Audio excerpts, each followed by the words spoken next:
Good afternoon, my friends. I hope all of you are having an awesome, fantastic day. We have a ton of news to talk about, so let's not waste any time. I hope you guys are ready because I am. Let's do this. Earlier this week, we found out that Bob Iger is returning to resume his responsibilities and duties as a Disney CEO. But what about Bob Chapek? It's only been a little over a month now that Mr. Chapek has been Disney CEO. But the brand new news this morning is that Bob Chapek has been elected to the board of Disney. So again, I don't know about you guys, but I am still a little confused. Is Bob Iger CEO? Is Bob Chapek CEO? I don't know. The Walt Disney Company has yet to release an official statement on behalf of the Walt Disney Company regarding who is Disney CEO? I would love to hear your thoughts and opinions down in the comments below. And of course, if there's any new breaking news on this subject, I will be talking about it in a future video. Make sure you are subscribed to my channel, have those notifications on to always, so that way you'll be notified when I release a brand new video. We have a bit of happier news that was released from Disney this morning. If you have little ones and you need things to do, especially before bedtime, Disney has announced bedtime hotline. Parents add a touch of Disney magic to bedtime for a limited time. Call 8777-MICKEY for a special bedtime message from Mickey Mouse, Minnie Mouse, Donald Duck, Daisy Duck, or Goofy. That's actually really cool. I may call tonight. Going back to some Disney news, this week Disney furloughed over 43,000 cast members here at Walt Disney World. And as I'm recording this, 22 million Americans have filed for unemployment. No matter if you're a big business or a small business, all of America is hurting right now through this pandemic, including the Walt Disney Company. The company has shut down parks, cruise lines, and movie and TV productions because of the pandemic. Last night I took to my social media on YouTube and Instagram having a poll whether the parks should reopen before or after we have a vaccine for this pandemic. On Instagram, I had over 3,000 votes, and 58% of you said before and 42% said after. And on YouTube,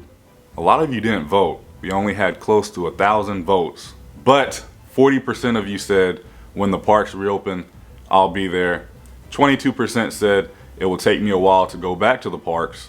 14% said before we have a vaccine, and 23% said only after we have a vaccine. Very interesting. I want to talk about what Disney has to do for the parks to reopen.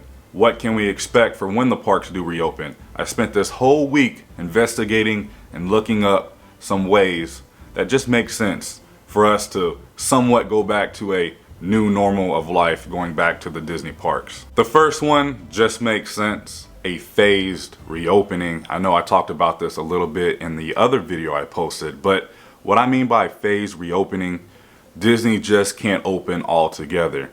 I believe the resorts will open at least a month or two before the parks actually reopen, and then possibly Disney Springs, and then the parks could reopen. The next point here at Walt Disney World, I feel that Disney needs to eliminate that fingerprint scanner as you're scanning your ticket to get inside the parks. I know I don't want to be touching anything when I get back to the parks, especially a bigger congregation of people all together at once. I feel like Disney will take that away, or at least have something else to get us inside the parks. And the new one, it just makes sense. You have to get your temperature checked before you enter the park. I feel like this is going to help Disney out, because if you have a high fever, you just can't get into the parks. I don't know why you would be going to the parks if you have a temperature, but Disney will be turning a lot of people away if you have that higher temperature. And it just makes the parks a little bit safer, and it makes me feel, or any of the guests, feel a little bit safer going back to Disney. And the next point, Disney may require all guests to always wear a mask, especially when you're inside the theme parks. That's just the new normal here in life right now. I cannot leave my house currently without wearing a mask. The next point I found very interesting as I was investigating this week, but not only when you go back to the parks to ride rides, you're going to have a virtual queue just like Rise of Resistance, which I think that's pretty good to just keep everybody safe and keep the social distancing.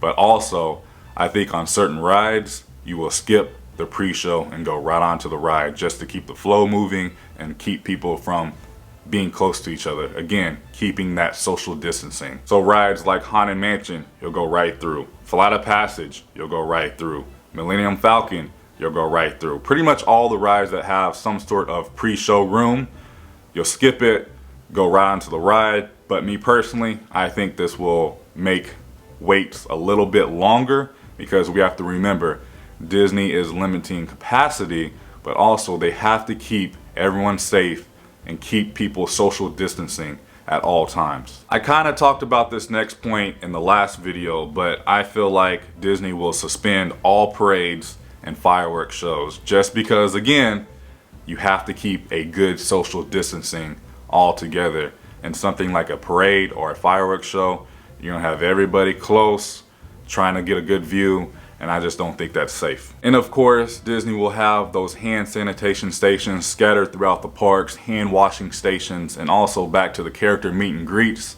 Now, after doing a lot of research, I think when the parks reopen, Disney will still allow you to have a character meet and greet. Maybe not with the face characters, but like Mickey and Goofy, you will still definitely get to meet your favorite characters.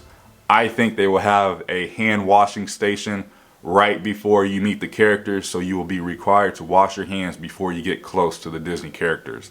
I feel like that's another safe point. I was reading some of the comments from my polls on Instagram and YouTube, and a few comments said they didn't think Disney would be busy when the parks reopen, so they think they'll be getting on rides sooner.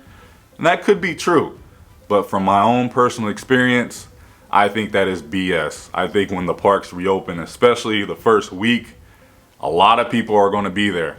You got to think, all the annual pass holders, like myself, we're going to go there. Everybody who had to cancel or postpone their trip, everyone's been stuck inside their house. They're going to need something to do. Why not go to Disney? And I feel like at all 4 parks, you're going to be seeing Hollywood Studios all over again. Everybody queuing up before the park even opens to be one of the first ones to get inside the park to ride that ride. But I think that will happen at all 4 Disney parks because Disney will only be allowing a certain amount of people in the parks at once. Now, they may let people in throughout the day as people leave, but as far as in the mornings, I think you gotta get there early. So I think the parks will be very busy when the parks do reopen. We also have some more Disney Cruise Line news. Disney Cruise Line, which earlier canceled Disney Magic departures through May 17th, has extended the suspension of voyages through June 7th. The line is offering a 125% future cruise credit to be used for a future sailing within 15 months of sailing dates or a full refund. Credits are automatically being added to travelers' accounts. Also this week, the CDC has said all cruising will be suspended for the next 100 days, and that will put us through mid-July. So me personally, if you have any sort of cruise plan through probably August 1st, I would go ahead, postpone it or cancel it, get your credit or get your refund back. And that includes all cruise lines, Disney Cruise Line, Royal Caribbean, Carnival, etc. Also, Universal Studios Orlando announced the parks will remain closed through May 31st, but of course that can change at any time. And if you are an annual pass holder for Walt Disney World or Disneyland, you should be expecting that partial refund very soon. Some quick Disneyland news: Avengers Campus has temporarily been delayed. We don't know when the new land will open as of right now. And you have to wonder, how delayed are the parks right now with Ratatouille, Guardians of the Galaxy, Tron, all of the Magic Kingdom 50th anniversary celebrations coming up, all the resort construction. Regardless, I know we all can agree on one thing: we cannot wait for the Disney parks to reopen again. I know it's a little bit scary what life will be like when everything gets back to a new normal, they are calling it. But just know, however long this takes for life to get back to completely normal, we're all in this together. Thank you so much for watching. If you enjoyed today's video, go ahead and give it a thumbs up. Subscribe if you guys are new here, because we do this quite often, and make sure you have those notifications on and set to always. That way you are alerted whenever I post a new video or even go live. Make sure you are following me on Instagram. Check out all my links down below. And as far as now, I love you guys so much. Remember, it's nice to be nice, and YouTube, I'll see you guys in the next video. Prince Charming. And I wanna admit it's time to end the ride. Fading it too slowly. Were those gonna lift me up this time? You were the only one who got me tripping up inside. All the words you told me, am I reading something different from your eyes?